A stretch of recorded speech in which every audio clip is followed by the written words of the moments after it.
Okay, so I noted earlier in the chat there were some questions. I think they were mostly resolved, but there were some questions about radar data, ground truth radar data to Wes, and if you could get at bulk density.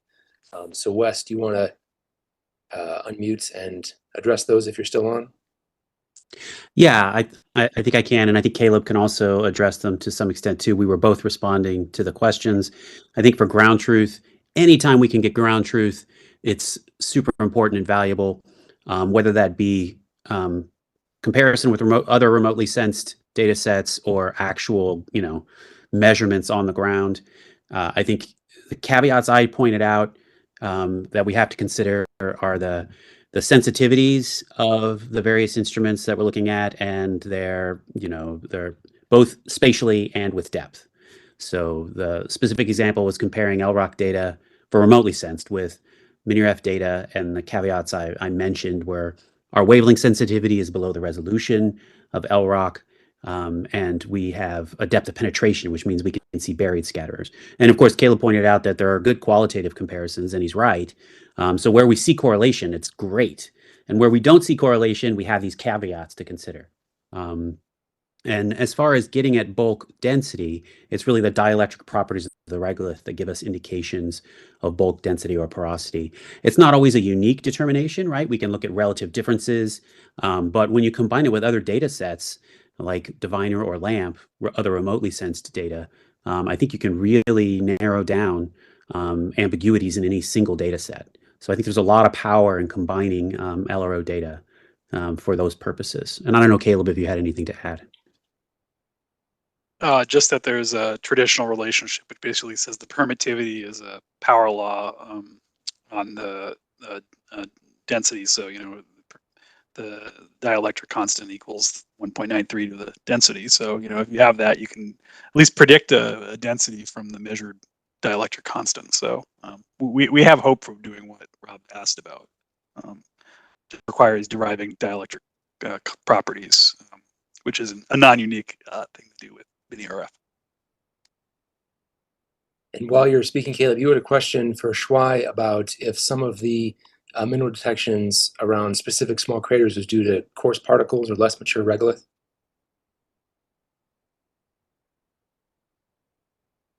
Oh, should I answer that? Yeah, answer that in the chat. Yes. So like the cases I showed, yes. Particularly the Geologic one I showed in the backup slides. So it's very, very sounds like a very fresh crater.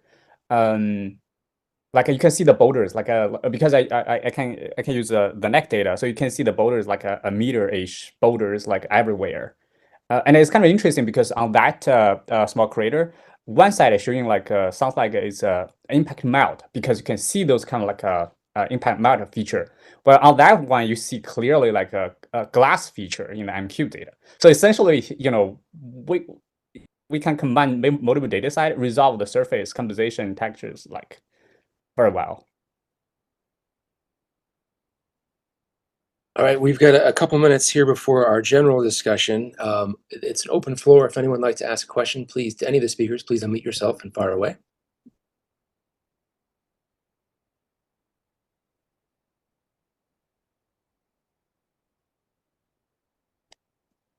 I was just going to ask Susanna the question that Akira asked you. I see you answered in the chat about have your results been published? And you indicated there's a short communication in an international congress at the moment. Yes, a short communication, but I am working today with the libraries of ice, dirty ice. But I have a problem with this library because I have to calibrate it.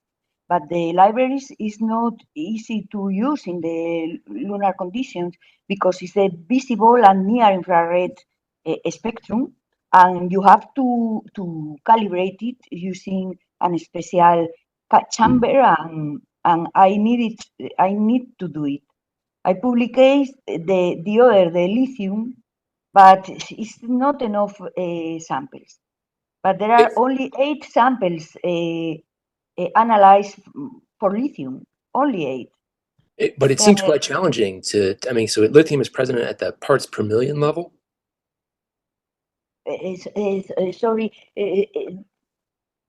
So ppm, the abundance of lithium, ppms. I can remember, but this is sorry, one moment.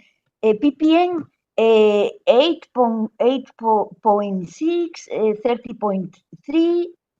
There are an important concentration of lithium, similar than the concentration of lithium in the mantle of the Earth. How are volcanic rocks in the Earth have the similar concentration of lithium? But I think that the regolith are enrichment in lithium due to the solar wind. Because I come to explain in deep results because I have evident problem with the language, and it's very difficult to explain me and not boring to the people. But I try to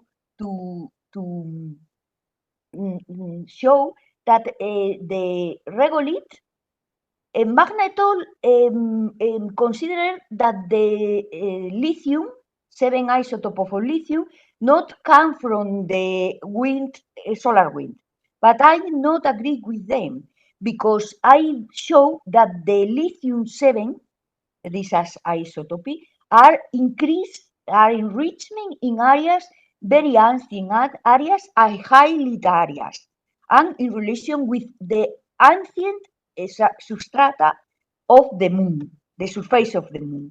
And for me, when you put all the results over the LOLA digital elevation model together with the model, you can see the distribution, the pattern of the distribution of the lithium, and there are relation between the exposure to the solar wind and the concentration of lithium 7. In the other side, the lithium, total lithium, are related, I think that the distribution are related to the geogenetic origin, related to the basalts and another pattern, other distribution, but the lithium 7 are, for me, are related to the solar wind. It's a spallation processes increase the lithium in the regolith. Yeah, I mean, I look forward to when we can have more detailed discussions about in situ resource utilization and doing mapping with various spectral ranges to try to get at relevant minerals. Yeah, I just think it's very challenging to suss out things that are, you know, you'd be hard pressed to constrain their abundances in the lab on the Earth. It just seems very challenging to do with VNAIR data. But anyways, so other questions for our speakers?